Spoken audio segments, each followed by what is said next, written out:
Hello, ladies and gentlemen. Welcome to the Tapped Out Wrestling Podcast. I am, of course, Nick McDaniel, and as always, I'm joined by Monday Myron. Yes, for our year-end Sick and Afflicted podcast. Nick is recovering. I think I'm going down the hill. Been quite a year.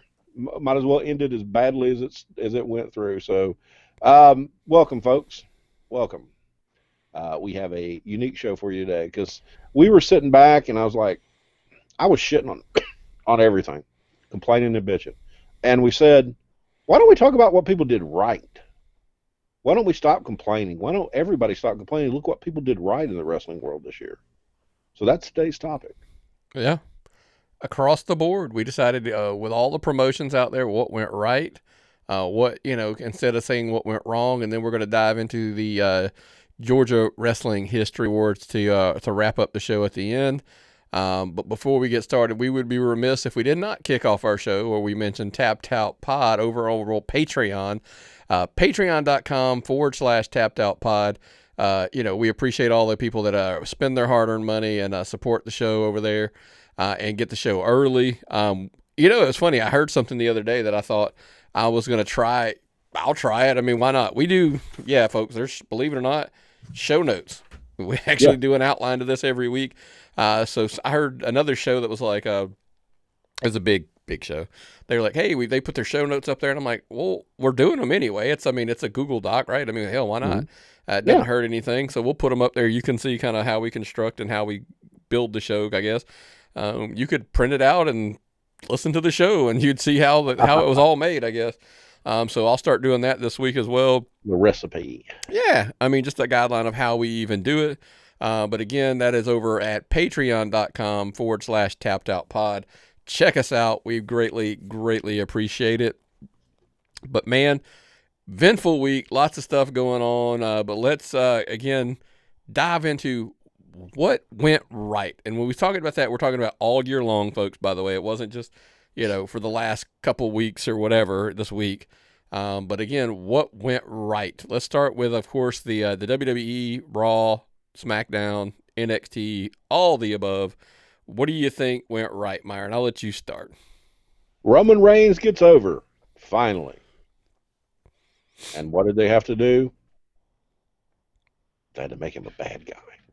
Yeah. Because he's a really good bad guy. Put him with the bad guy manager that they got right now. Have him beat up his own family members. Hell in a Cell.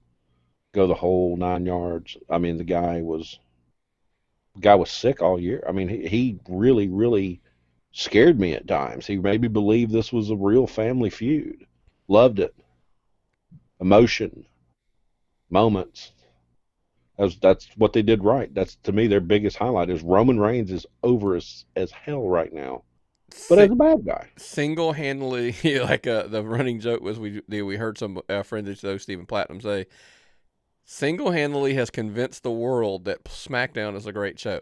Now, I do differ in the opinion of I actually do think it's a good show. Yeah. By the way, you want to talk about what doing it right? This is off a topic, not even on the notes, but kudos to SmackDown last week, dude. Opened that first hour with 4 million, averaged 3 million for the whole show, highest rated. Basically, you ready for this, folks? When you really wrap your brain around it, nobody's put it this way. It's the highest rated wrestling show since the premiere on SmackDown on Fox last year. Nice work. And it led in from the NFL. Yeah. You got a hot match in a cage. You got a good solid program, 4 matches, filled things out, and you satisfied people who weren't watching.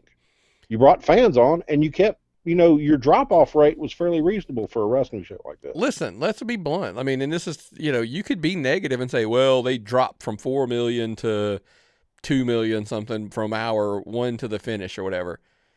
Even then, still, the last hour was bigger than anything anybody else has done all year long. So the running joke we said off air was, so the most watched wrestling title match of 2020 was Roman Reigns versus Kevin Owens in a cage. Mm-hmm. You wonder why they put the stuff on. They put these big matches on to start shows. It's It, not a curtain jerker anymore. That's where your ratings are. yeah, That's your hook. and it clearly was enough that they kept that for that first hour. They kept the fan base. Now Yep. it is what it is, but and I think that's a lot. Again, the whole premise of this show is don't take the negative approach of it. We're going to take the positive of it. I'll follow up with number 2 here when we were talking about the WWE WrestleMania. A lot of people there's a lots of negatives you can take from it, whatever you want to say. But one of the positives that we took from it was that it was 2 days this year. Oh, it was so nice. It was due. This has been due for a long, It long was time. so nice. I got 2 nice, easily digestible pieces of Raw over 2 different nights. I got not Raw, but the Mania. I didn't have to dread sitting through 7 or 8 hours, which I mean is something for a wrestling fan to say, but they tire you out. Nobody can. That's like a day job. I said, go into an office and doing something. After a while, it's going to get tiresome. They split it up. They made it more appetizing. They made it easier to consume. Wonderful. This worked out great. I thought it was cool. Yeah. I mean, it was, like you said, it was small enough that you could sit through it. I mean, when you go to the year before, when it was just so long, like Yes. literally, we were joking about it, that we were walking around the kitchen. Like I was walking around the kitchen making me food and stuff while it was on because I'm just like, Yeah.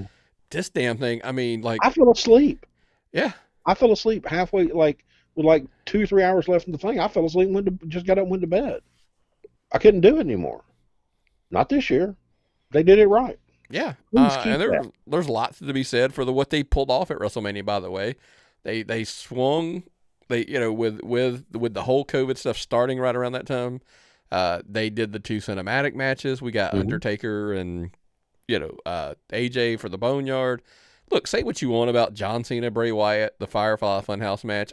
It was enjoyable in my opinion. Set the tone for an entire year of Bray Wyatt.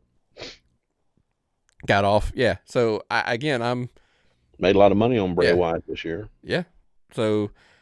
But just go back to the original point, I hope they stay with 2 days for WrestleMania, by the way. If they go back live and in stadiums and things like that, probably not sure they'll be able to do that. But I think it would be cool to sell it that way, 2 days, but we'll see. Other things WWE did right. What was the next one we put on the list, Myron? Thunderdome. They were running in the Performance Center.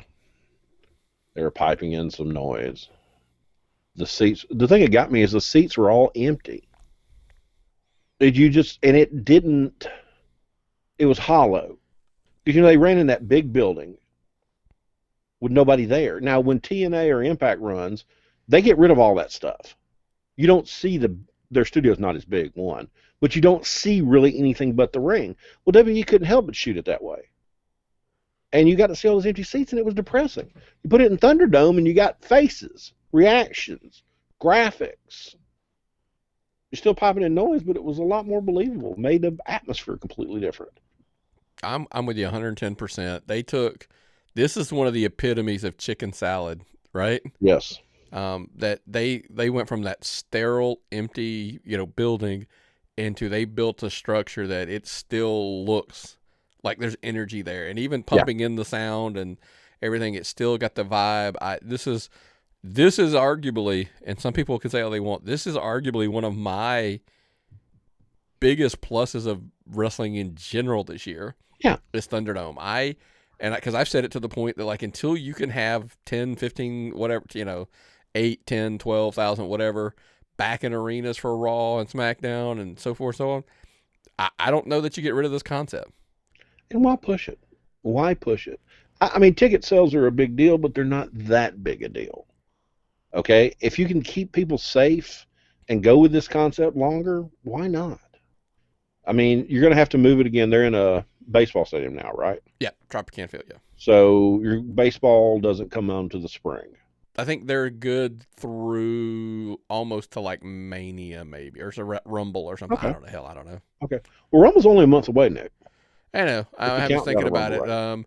Well, because when they do spring training, they still won't be playing there, so you're probably talking closer to maybe February, maybe March. Who knows? Not bad. That's a little bit of a run. We'll see how it goes. I'm looking forward to it. I really enjoy getting to watch wrestling and feel like there's people there again. Like it's kind of it's fake. Yes, it's fake, but you get to see people's faces and you see people moving around. It's what you're going to get right now, folks. I mean, COVID. You could have stopped altogether. We could have lost wrestling. Yeah. And we're going to talk about 5 separate promotions on the show, basically, or 6. And we didn't lose wrestling because No. every one of these promotions went out and did something and found something. And some of them took time off. Some of them re-innovated and reinvented themselves. It was all about adapting. We had to adapt. Yeah. And they kept up and did this for us. The last 2 we're going to go into, I'm going to kind of lump them into one because it's kind of the same concept. You don't want to talk about adapting. The Hurt Business, man. They are one of the things that went right for the WWE this year. The other one is Randy Orton. Yep. But so let's kind of handle them both here, I guess. But the Hurt Business evolved from literally an MVP appearance at the Rumble. Yep. And clearly he struck the chord, which I've, again, always been a fan. But then just the revitalization of Bobby Lashley's career, getting him away from the Lana thing. Mm-hmm. Dude, that was horrible. Oh, God, that was an anchor. It was horrible. Lana is, I mean, I'm sorry. Hold on. We're going to be positive. No, we're not going to do that. No, we're not. Let's move from yeah. all of the positives that he came from there. Like those 2, yes, I'm going to save it. We're going to correct that ship. We're not going to get negative at all. I enjoy seeing Nia Jax put her through tables. I like that. Exactly. So the Hurt Business, and then this year, Randy Orton has probably done his best work across the board for a solid year. Done so many things with so many different people. They've used him in main event storylines. They've had Bray Wyatt. They've had him with Drew McIntyre. They've had him with Edge. That was basically his year. Think about that. He was at a top angle with Edge. Then he was in the main event title picture with Drew McIntyre. And then he went into the storyline with Bray Wyatt. God, and that's got sick. You believe Randy's a psychopath? Yeah. I mean, you're scared of Randy. Randy is a bad guy. He's made us think he's evil. He can set women on fire and can do all this. Because when you turned Raw off the other night, it's kayfabe, but you're like, God, I hope he didn't set her on fire. I mean, seriously, you believed it for a little bit, and that's what a good heel does. Oh yeah. So those are our takeaways for WWE Raw, and listen, NXT had a great year. Halloween Havoc was a great show. Yeah, they got another show coming up for New Year's Eve. So lots of pluses, folks. I mean, I get it, lots of things, but it's that was just our take on WWE this year. Let's roll on in, right? We're going to jump to all the way to from WWE to AEW. We're going to talk about the pluses there. And, of course, is anything bigger than what they're ending their year with Kenny Omega and Don Callis, the whole angle between the 2 shows? You made Kenny Omega somebody I was interested in what they're doing. And I don't think there is a bigger compliment you could possibly give me, because 6 months ago he was Twinkle Toes McFingerbang, what Jim Cornette called him to me. He was what was the other line? Kenny Olivier. Didn't care much for him. Now all of a sudden, he's a heel. I mean, his tag team work was not his best work. I know they were trying to use him, and they had a better thing, get him over here, there. But put it this angle. This angle's terrific. He's a heel. We believe it. That's the sad part. He's doing a good job. He's dislikable. He is. He comes in this character. Not because of his wrestling style. He's just likable because of his character. Mm-hmm. Good work. Good work. And vice versa to that, the yin to that would be Cody's run with the TNT title. Yes. I mean, he put that title on the map. That was a good way to start with him as the champion.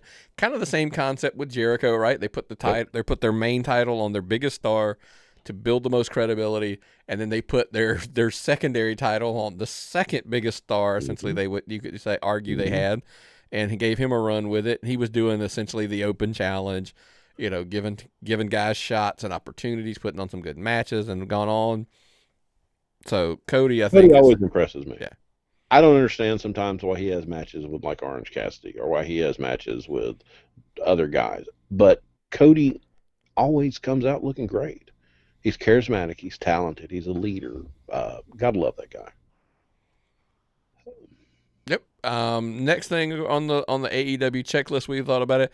It's kind of crazy to say, but hey, folks, they made it 1 year through the pandemic. God say flourished through the pandemic. The new guys, Mm. the guys had never done this before. The new wrestling company that didn't have a performance center, the new wrestling company that did not have tradition and didn't have the knowledge of all those years of production and different variables and all the things that WWE's been through. I mean, they took it and they ran with it. Remember when they were taping shows over in Norcross? Yeah. Over at Nightmare Factory? Those were some good shows. I enjoyed those shows. They did a lot of good stuff with a lot of, they didn't have a lot to work with and they made their best out of it, and I like that. I like to see them. It's not always my wrestling program, but what they've accomplished can't be denied in this year. They really have made it when a lot of people didn't give them a chance. Good job, guys. Yeah, and through the whole thing, one of the things we really enjoyed about the company is the opportunities they gave to so many young talents, people we know. I mean, people that we Yes. we've been fans of. I mean, through AEW Dark, and even, by the way, even on Dynamite, guys getting the chances, and girls as well. I mean, listen, the list could go on and on. You could run through names of David Ali's, Lee Johnson's, Danny Jordan's, Alan Angel's, Cody Vance, Griff Garrison, exactly. I mean, there's just on and on. Sean Dean. I mean, literally on and on and on. Lee The Johnson guys. got signed. Huh? I mean, Lee Johnson got signed. Yeah. It was a big deal. But it wasn't just Georgia and people we knew. They had independent talent from Florida. They had the best independent talent in the country were coming in and showing off what they could do. That's amazing.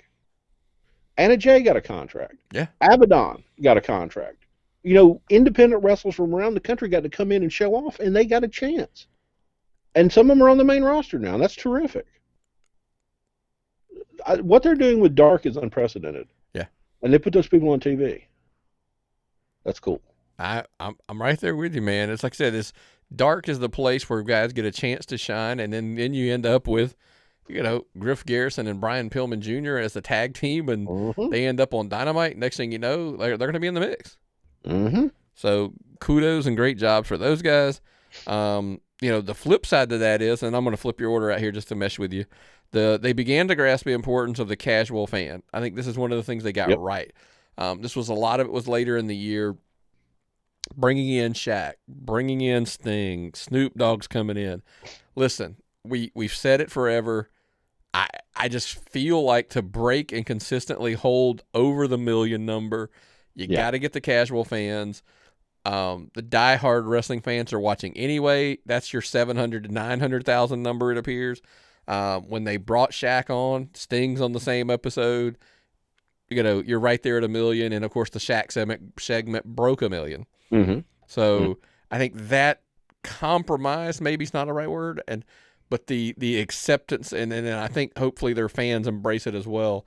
Bringing in that casual is good for them business as a whole. Said, they've done so much for independent wrestling. They've done so much for their boutique crowd, and now they're doing something for the casual fan, and that's a good mix. You know what Eric Bischoff used to say about making WCW a buffet, or something for everybody. And I think that the more content for everybody they create, I think they'll do a better job and increase their longevity. I'm right there with you. Common sense for me. And then, of course, last but not least, where I shook you up here is arguably the greatest heel in wrestling right now, Agreed. MJF. Agreed. I don't have anything but adoration for that guy. His social media work is perfect. He's always a heel. He shoots birds to little kids. He's got that fake news website he does. He's got posts about just constant. He gets out there and he's despicable. Yeah. And nobody does that anymore.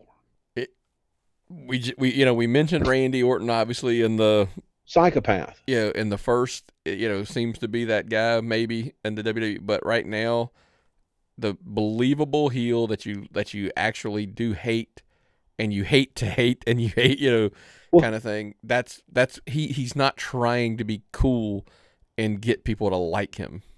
Yes. So that's the big difference. Old school heel. Yep. And that's our AEW list. Hey, the things that you think AEW did well this year. I mean, we'd love to hear at tapped tapped at gmail.com. Let us know, of course, if you're watching us on the Facebook feed as well. Comment right down below. This is all about positives, no negatives. We're not going to criticize this week. It's all the positive stuff, and we're going to roll right into Impact. Yes, folks, Impact Wrestling, there is positives as well. They're doing, to me, the best they've done since they decided to go up. This is, to me, the best Impact Wrestling has been since they decided to go up against WBE on Monday night, and they got their ass handed to them.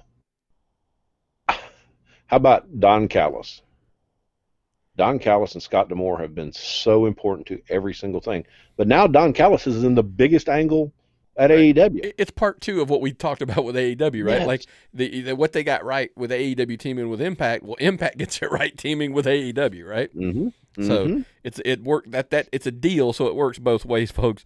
And they're doing a pretty good job. You know, like I said, think about how many more people. We joked about that a couple of weeks ago.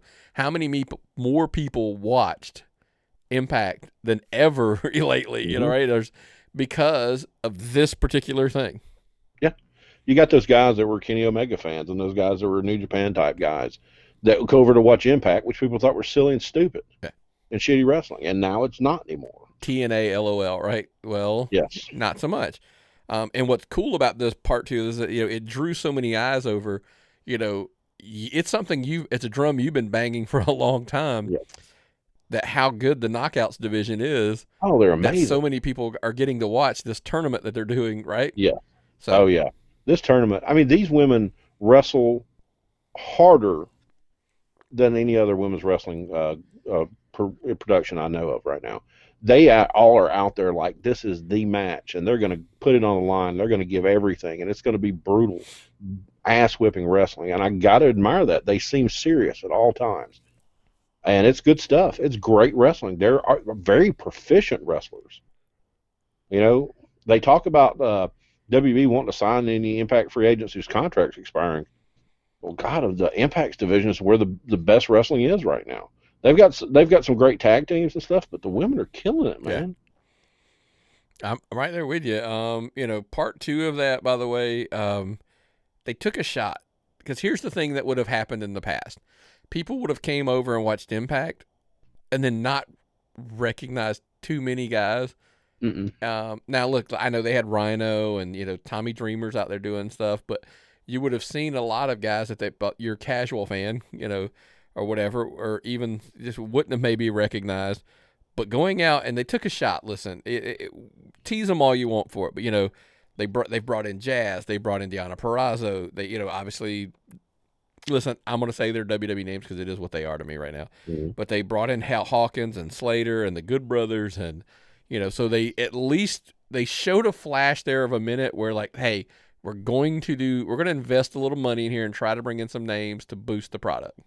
They did. And it did. And I think the Good Brothers has paid off immensely because not only did they get that recognition with Kenny Omega from Japan and the Bullet Club, they got the fact that they're bringing in content for Impact Plus with a Lariato Pro. They got the fact that they're doing all those worst pay-per-views. You know, they're talking Shopomania type stuff, which is goofy, but it's still amusing. And you also get free publicity. Okay. And those guys are out there doing cool stuff and bringing in local guys. And Impact is looking great. You know, when I put together my week of what I want to watch, Impact is the top of my list for wrestling. You know, I want to watch Impact. I'd like to watch NXT.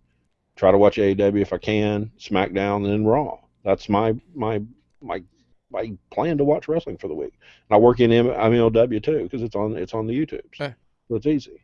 But, and again, because what they do, like I said, there's some good wrestling obviously on there we talked about.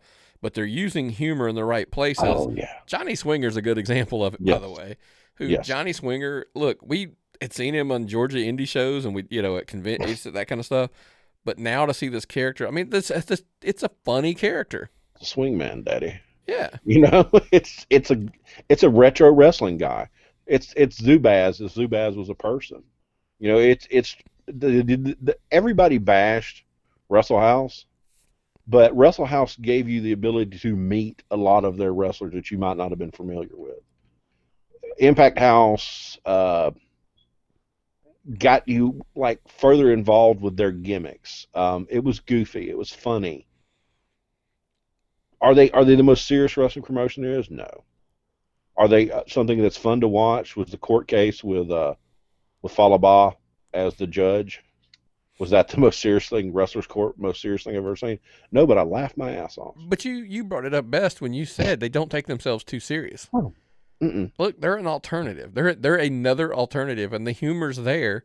Yeah. And look, with humor in general, by the way, if you watch any comedians or anything that's out there, it's going to be hit or miss, right? Yeah. Some stuff you're going to Humor is find really hard to do. humor is hard to do. Wrestling humor even more so. Yeah.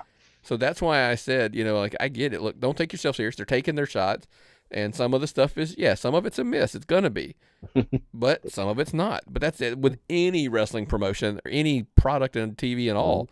That's gonna be the case. So, but like I said, man, I'm with you. I think some of the stuff they're doing really well.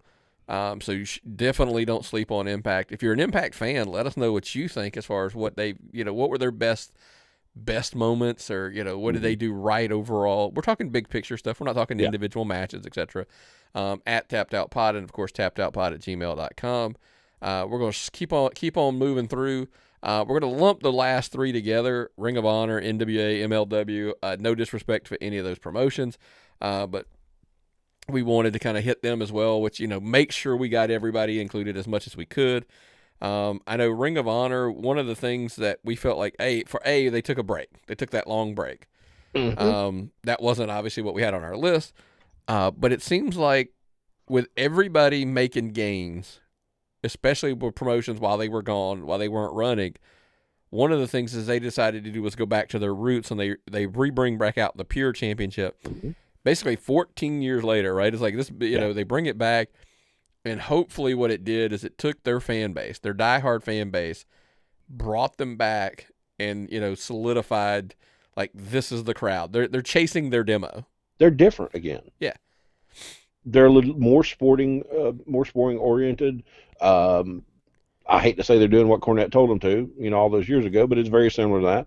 They went back out there and they're redefining themselves, and they're making themselves relevant again, and that's all you can really ask for is a place at the table, and they've gone back and found that again. Yeah. So, kudos. Kudos to them. This one's going to sound crazy. MLW stayed away. I think that was the best thing they could do. Do you think it? I mean, as simple as this, though. Like we were talking about it off air. If you were in a position that you couldn't do it, you couldn't protect your talent, you couldn't protect your fans in the environments that you wanted to do it, the best thing to do was just to stay away. They stayed away. They kind of froze it. It was almost like they put it on pause. They didn't really lose any talent. They had a couple people that faded out, but they kept a good talent base. Then they went right back to it like nothing happened, and it had been on pause. And while they were doing it, they got more and more programming. They got more and more stations to be on. They've got Court Bauer at the head, which, from all I can see and everything I've been told by people, he's a great guy to run this company. And he's also the guy that will bring in the people he needs and get the advice and take it. And can't beat that. Yeah, I mean, what you're talking about is they went out and they basically grew their potential viewership by adding channels, adding Roku, all that stuff.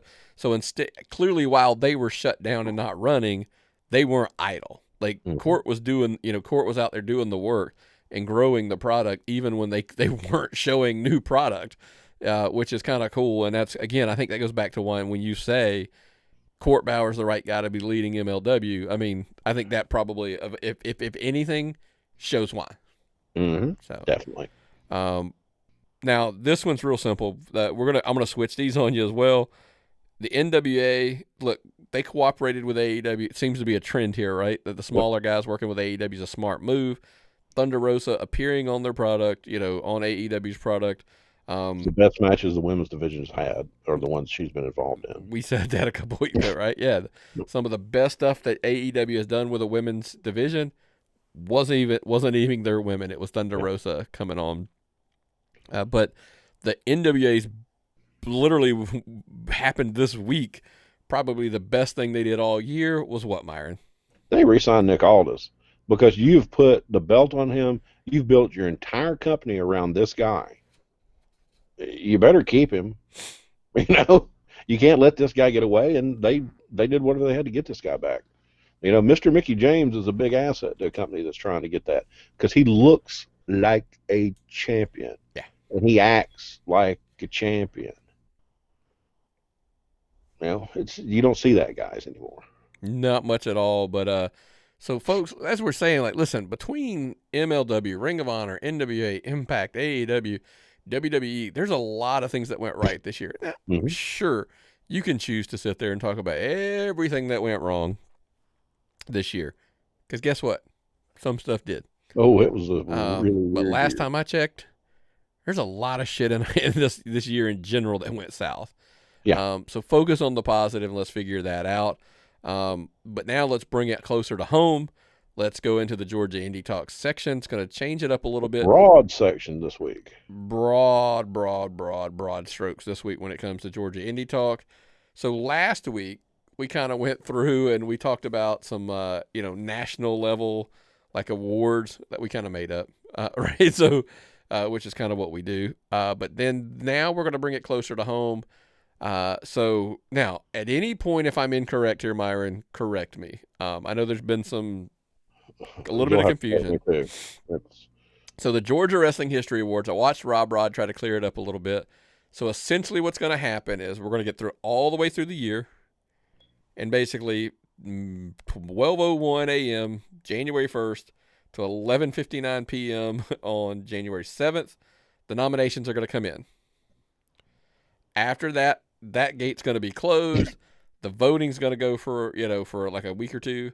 That'll be defined. I think it's 2 weeks is what they said the vote would be due. It'd be done online just like last year. And then voila. So basically in 3 weeks, we're going to have nominations, awards, boom, and in the presentation. So which you will have your winner. By the time you see this, nominations will be in play. They'll start that night. Because we start at this episode will air 6 a.m. on the podcast, 6:30 p.m. on Facebook, and then of course on YouTube as well. And you'll be off to the races. Of course, if you're a Patreon member at patreon.com/tappedOutPod, which started on Tuesday for you. But anyway, get it early. I've got a list here of all the awards for the Georgia Wrestling History Award from last year and who won. Some of these we're going to have a longer conversation. Some of them, people may not like what we have to say, but I'm not picking anybody. No, but we're going to throw names out. Yeah, we're not picking. I'm picking nominees. Yeah, people that we like to think are in the mix. So, and they're not in order, by the way. So, I'm gonna mark them off as I go. That's kind of why I reached over and grabbed a pen. Let's just do what it is. The Legend Award. Lots of names have been thrown out there. Yeah. I know Ox has been thrown out. I know Bull Buchanan's been thrown out. Yes. So this is a huge award in the sense of I don't really get involved in as far as like I just like look, if a Legend Award, let the nominations fly. Let them sort out. So it is what it is. Mentor last year was QT. That's a tough one to go against anybody else. I mean, you've got some great mentors. You got Bill Behrens. You've got Todd Sexton.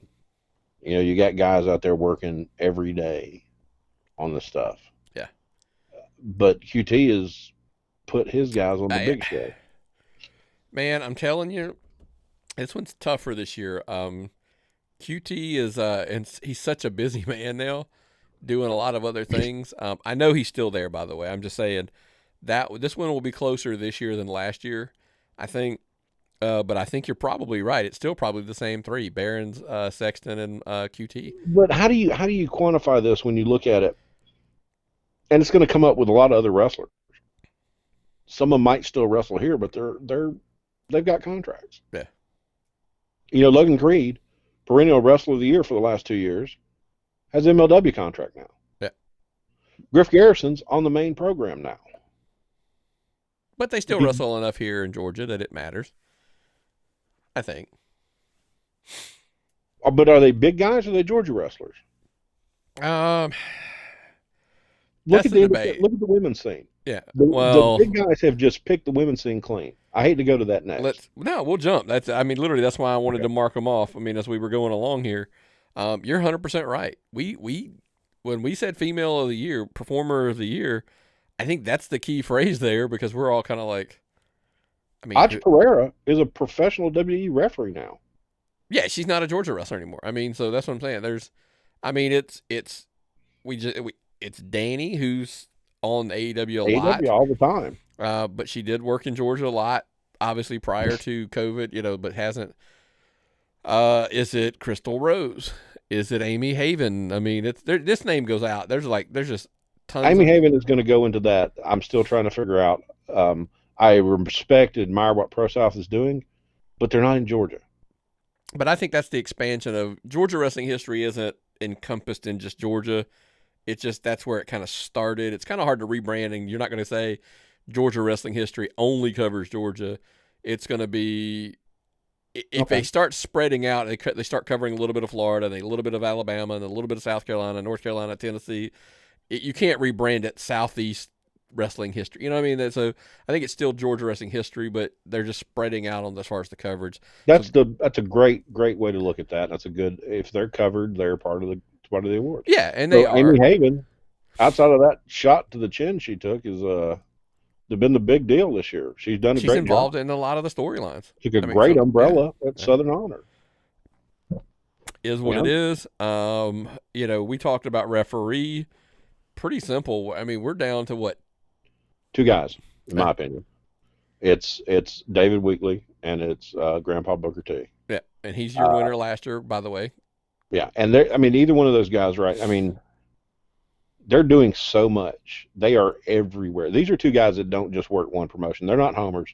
They don't just go on one show. They don't work shows like obscure stuff. When there's a show, if you're there and you don't see at least one, if not 2 of those guys, you're not at a big show. Right. I mean, Southern Honor brings in David Weekley now. That's a big deal. He is one of the accepted guys as far as big time stuff goes. Not that you'd recognize him since he shaved his, yes. But hey. Look like good Mr. Spock instead of evil Mr. Spock. Listen, I know there was a great debate with announcer, commentator, blah, blah, whatever. That's a tough one. I'm in agreement with, but I don't even know who I'm in agreement with, but there was a post that went on. Commentary teams, I don't think the award matters. I don't think it should be there. I think it should be ring announcer of the year, and that's it.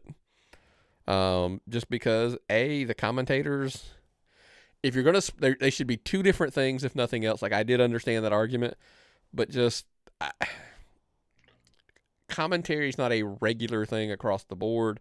And people are like, oh, well, they're all on IWTV or they're all on Fight now or whatever. I was really in agreement with you prior to Saturday night. Saturday night, I watched the Anarchy show, Hardcore Hell. And I listened to JJ do commentary. And Kevin Harvey once told me the best thing a commentator could do was add to something without taking away from it. And he used the Mick Foley getting thrown out the cell as a reference, where JR's commentary, oh God, he's that whole thing, that added to it. And JJ did an amazing job with backstories, putting people over, getting stuff accomplished and laid out on commentary. So, and this is COVID, and I'm on quarantine. I can't. I mean, I'm quarantined. I couldn't have gone to the show if I really wanted to. I couldn't go. I had to stay at home. So I watched it on Fight, and I got to see the commentators. And any other year, I'd say no, it's not that big a deal because nobody really has that big a footprint. But as someone who was forced to stay home and got to watch it, I'm beginning to think it's bigger. I'm beginning to think it's bigger. And the ring announcer to me is incredibly important too, because on indie shows, a ring announcer has to set the tone and the pace, introduce the people, set them up, try to get the crowd fired up, get the crowd fired up, and there are people now that are doing a phenomenal job doing that. I agree. So I think there's a difference, and I was not a big fan of adding commentator when there was in discussion. But as of right now, I'm gonna listen to some more independent productions on IWTV and Fight and YouTube and see if I can So, find. from my outer's perspective, what I originally stated, my choices for announcer of the year, I would say, are of course Diana Michelle. I think young Professor down at AWE does a great job. Overlooked a lot, I know, but I think that's a disservice. Um, you know, Feltner always gets some mentions. You've got so I I don't know. We're not picking here, obviously. Those are just names that I think are typically involved in this category, Oh yeah, and I think will be probably in that mix. oh yeah, you've got the commentators from Southern Honor that are definitely going to be in the mix. Southern Fried, the people on Pro South are fairly good. So I think there's going to be there might be some competition for both awards. We'll see. We'll definitely see. Technician of the year. This one's always tough when you get in who's your technical wrestlers anymore. Like are there really even any technical wrestler? Joe Black was your winner last year. Names you can throw out tons. By the way, I mean I know Kyle Matthews had made a comeback, was coming back, and then of course COVID hit. He's always going to be in the mix. I argue all the time Chip Day should be in the mix. Yeah. So Joey there's Lynch. that exactly, Joey Lynch when he's doing his. You name it. I mean, there's a ton of names you could throw out there. Is there anybody that I've missed that that you would throw in? Mm-mm. Mm-mm. That's the hardest. That's one of the hardest categories. That is really one of the hardest categories to pick. So it's going to be one that comes down to the wire, I think. Tag team and stable. We'll throw this one out, of course. Lynch Mob was your Southern Honor champions, essentially, right? For a bulk of the year. Of course, that bulk of the year, you could throw their name out there. Undeniable as far as stable goes. JBE, Todd Sexton's group. Approved. Yeah, the approved. That's what I'm saying. Yeah. So there's between all of that, I think there's a lot in the mix. You can't overlook the impact that Matt Hankins' teams have had because they've been so many places. Yeah. And that's something that's strongly in their favor, in my opinion. And I think hand in hand, that kind of is what leads you when you talk about manager of the year. Hankins, I mean, listen, with all due respect to Brock, I mean, with Logan Chase, listen, if you're talking nominees, you're probably talking Chase, Hankins, and Brock. I know a lot of people like Ryan North, Wrestle America. I'm not overly familiar with his work. I think Logan Chase is getting to work outside of Southern Honor some at some other shows, and he's having a bigger impact there at those shows. Brock is doing shows in South Georgia also. Matt Hankins is crisscrossing the state of Georgia. He's moving across Georgia faster than anybody since Sherman because he's in one town the next. He's on the other side of Georgia the next. He's going to be a hard one to beat here.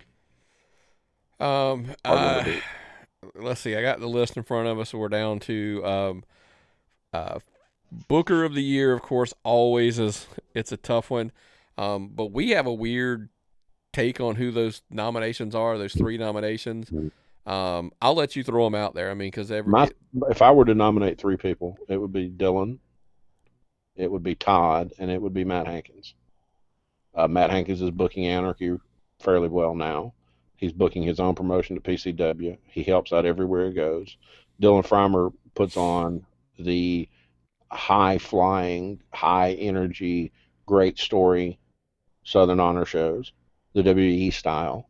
Todd Sexton books a old-fashioned, good, the kind of wrestling I love style. There's really good bookers in the state of Georgia. Yeah. And there are people we've overlooked. Well, it's not. Here's the thing. There's no overlooking in the sense of there's going to be 3 nominees. Yeah. So I mean, if you've got to pick 3 choices, I mean, you can't. It is what it is. I mean, and that's not the only category that's like that at all. I mean, when you look at something like Male Performer of the Year, Matt Sells was the winner last year, right? Yeah. And we're sitting here kind of going like, is Matt Sells getting back into the group? Sells had a great year. Listen, Hanson. Hamilton had a phenomenal year. Is anybody as over as him everywhere? And it's all about character. It's all about performance. Tyler Culprit, Mm-hmm. reinvented himself Uh-huh. completely into this new character, right? We've heard, Simon Sermon's names come up. Then, of course, you got Matt Sells, who does, nobody lives the gimmick better than Matt Sells, Yep. right? Matt So, Hankins, it, who, I mean, he wrestles when he has to and then works. I mean, his videos and songs are fucking hilarious. I mean, I've got a Toot and Tug Boogie shirt. yeah. And of all things, but we come back to, we just threw out five names. There's going to be three. Yeah. Like, who is that three? That's the Mhm. ultimate thing, is who's it That's come gonna be a down to. really tough one this year. Um, Promoter of the year. Here's the thing. I had a weird twist take on this. Um, people are like, oh, well, did anybody really get to promote this year? At the beginning of the year, January, February, you got to promote a little bit in March. Hmm. Since then, not so much. If you think you have, you really haven't. Just Hmm. to be aware. I mean, of anybody who follows social media looking for the promotion, Yeah. and it's funny because the one of the guys, I basically boiled it down to be the man, you got to beat the man, and I don't know that anybody beat the man when it comes to this. You know, is it Gary Lamb's by default? Uh, that's a hard one to argue against. Yeah, I think Rick Michaels has done a phenomenal job this year. They've had some great crowds and I some great agree. shows. There was a while where Southern Fried was drawing 350 on those outdoor shows in the summer. There were some solid shows all over Georgia. I mean, the the VLT promotions. I don't know the great who does debate the that I want job to there. ask, I want to ask you something, and this is going to be, I don't even know how this is going to be received when I say this. So we hear a lot that, in my opinion, a promoter is a promoter. Just because your title says promoter, your booker could be drawing the crowds, not your promotion. Yeah, That's what always has me come back to, has anybody been a better promoter than Gary Lamb? that's a tough one. So I really let that can't one agree sink with in. But I'm with you. I think your Rick Michaels, your Gary Lambs. And here's the crazy thing, dude. I mean, it, the funny thing is that I would almost beg to differ that Todd Sexton promoted more than anybody for Southern Fried with the videos and stuff he started putting out once he was that. like the heel authority Yeah, figure. yeah, So is he your booker slash promoter for Southern Fried? So I don't know. That is something I was stuck in my head. Let's do feud of the year. Listen, Joe and Huck won last year. I'd beg to differ. Nobody's topped it since. yeah. There's been a lot of people trying feuds this year.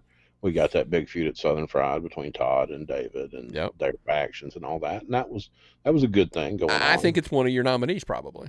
Yeah. Um, I don't think anybody else has broken a car. Okay. I don't think anybody else has taken the ring boards off and like was wrestling from the floor under the ring. I don't think there's been anything else that was as heated. I don't think I wanted to run outside to see what was going on when they went outside. Listen, you could argue that the Hankins stuff up in Yeah. Anarchy. Yeah, that's been great. It's been constantly changing. Yes. So I mean, there's a lot to be said there. It's almost like Hankins versus everybody, Yeah. undeniable versus everybody, right? Yeah. So I could see that argument to be made. Um, but again, I think that's kind of in the mix. I think let's look at show of the year. This one's going to be almost. I'll let you go. I'll let you say this one Okay. first. I want to just read something briefly, and this to me is something I haven't seen people doing. And Bill Barron's posted a short video of him at the tag team title match with at Anarchy Hardcore Hell. A little of the tag team title match with my 64-year-old Curry Man. He was dressed as Curry Man. He was a surprise partner for Matt Hankins, facing Ben Buchanan from 2020's Promotion of the Year Anarchy. There you go, plug. Yep. The only promotion to deliver storyline wrestling throughout the entire pandemic at Hardcore Hell 22. Georgia Wrestling Show of the Year, plug. As Steve says, prove me wrong. No promotion has delivered more quality wrestling plus television programming and iPay per views for more years in the state of Georgia. Order the entire Hardcore Hell IPPV on Fight for only $9.99. He promoted his show. He promoted his promotion. That's the most believable case anyone's made to me right now. And I watched the show and I thought it was terrific. Again, everybody's all over on board. Was that a show of the year candidate? We're gonna find out when the nominees come out, right? So, my nominations are that Rumblejack, and what was the last Southern Honor show I got to? It wasn't Rumblejack. It was probably 21, maybe. It's the one where Joe Black got hurt. Yeah. There's a lot of stuff been done. There's stuff I haven't even got to go see this year. And some argue that the big show back in, was it February when they destroyed the car, or was that January? Yeah, that's this year has drug on so long that I can't tell months from January and February. That's where we are, folks. But yes, the show where they destroyed the car in the street fight, where they went out into the parking lot, that was up for show of the year. I know Southern Fried, put on show. This is the one where the fans, I think, are going to have to come through and help a lot, and say what they, the shows that they went through, get some nominations in there. I'd love to hear some more takes on that. It's tough, Nick. I mean, some of the better stuff in the year was done at the start of the year, right. And that's what people forget. Then you had 5 months off, okay? And do you want to reset everything from the time people started wrestling again? Do you want to reset things where, say, Canton told Gary he couldn't have more than so many people in the building? Or do you want to go around limits where people had to be outside for shows? I mean, and you throw Action into the mix, where they're limiting their crowds down to 35. But yeah. I mean, bell to bell wrestling, does anybody do it as well as Action's? What you always hear, right? That's everything that you say. I know Larry's a big fan, and I agree 100%. I had a blast at that PCW show we went to. I thought that was hilarious. It's one of the best. Yeah, it's one of the best shows. I do agree. Everybody should check it out. Which will lead us into promotion of the year. Throw out your three, because I mean, I think we're all pretty much similar. Southern Honor, Anarchy, and this is tough. Is it Southern Fried?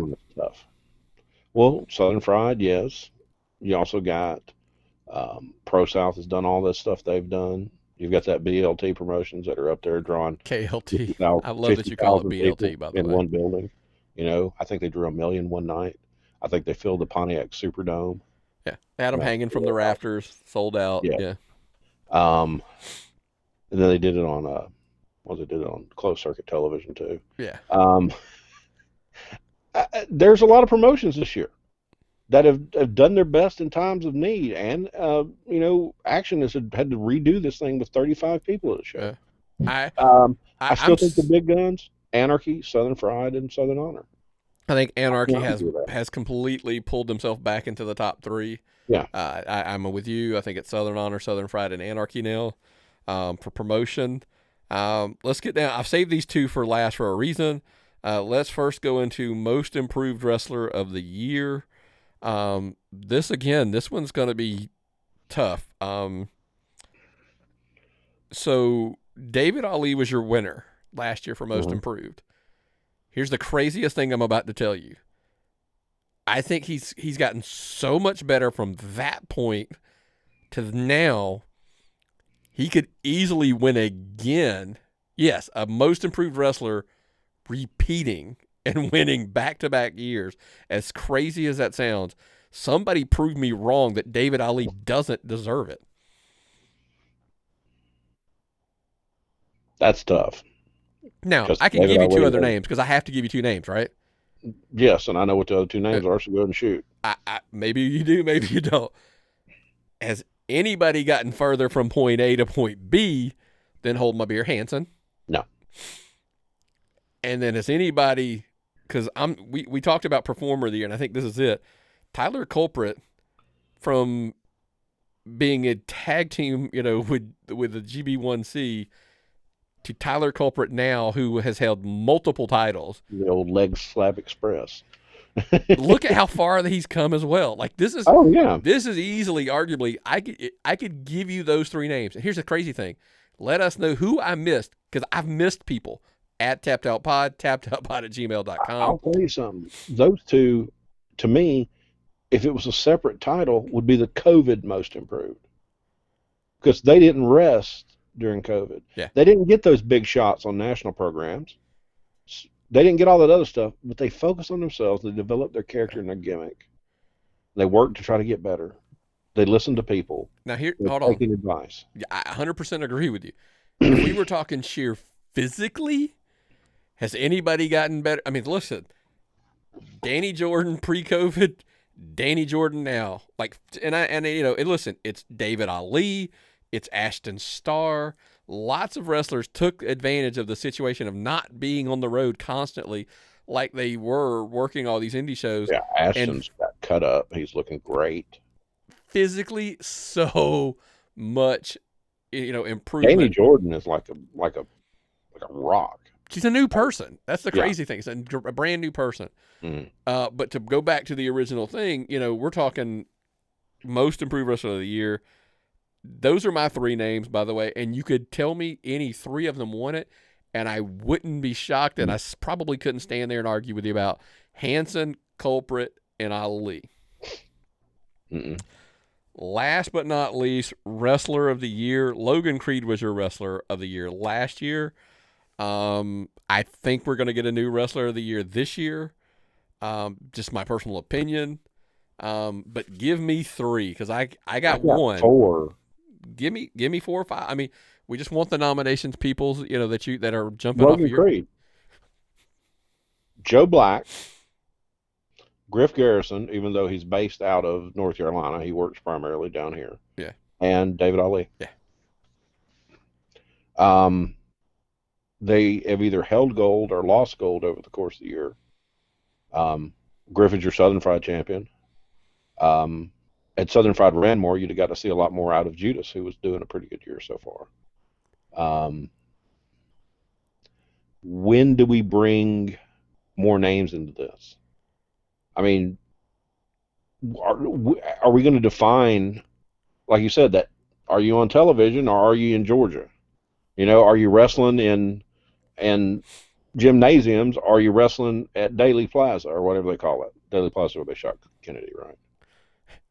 Daly's Place. Sorry. Daly's Place, yeah. Okay. Sorry. Um, I just love to let you go sometimes. Sorry, I just want to see what you say. But yeah, I think it's going to be tough to get it down to 3. It's funny.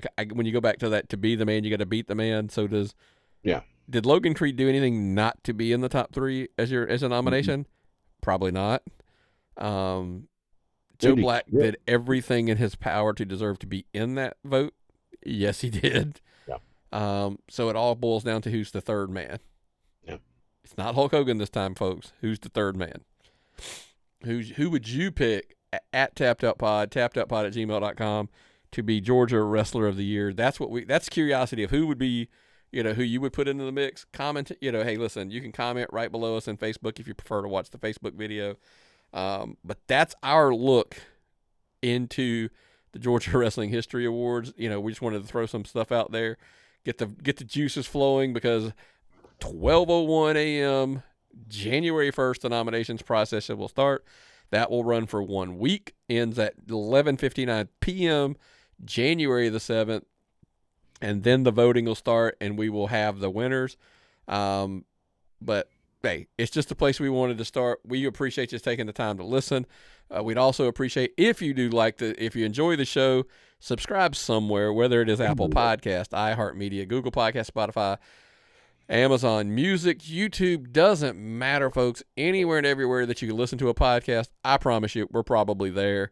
And of course, all the video places, Facebook, YouTube, you name it, we're there as well. Subscribe, give a 5-star rating and review. Much, much appreciated. And share any thoughts with us. We always encourage that. Make sure, again, if you're a big fan of the show, check us out over at patreon.com/tappedoutpod, and sign up and be a Patreon member. Catch the show a little bit early, like you would have caught it this Tuesday. We're wrapping it up, and I'm gonna get it up there. It'll be up by Tuesday afternoon. But hey, man, that's everything I've got. You got anything else before me? Got a couple thoughts. I liked our stay positive tone this time. I think some people need to look at that themselves. And if you don't like it, just ask yourself, why do you still watch wrestling? If you hate it that bad. I wanted to say I am very saddened with the loss of Brody Lee. I don't think I understood his impact behind the scenes as much as I should have. This guy has been universally praised. And it's sad to see someone younger than me lost to something that, you've had and I probably am going through or whatever the problem is.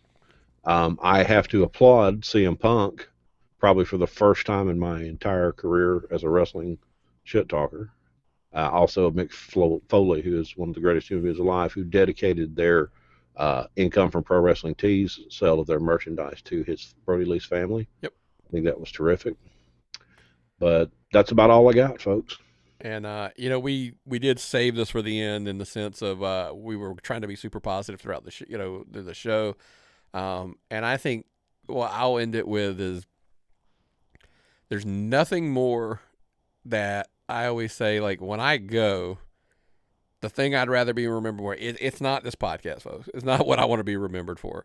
It's not anything in the sense of it's the one thing that I really most enjoyed to hear is to hear about how great of a father. Yeah. That's everybody talks about. Because That's let's be blunt, that's what we both are, and that's what we both more than anything want to be remembered is a good father. That's when we go out. So to me, that's the ultimate compliment, and I think that ultimately says everything about him when you hear that. And so absolutely, our prayers and thoughts go out to his family. It unfortunately, life is what it is, and we'll move on. But that's everything that I've got. You got anything else, brother?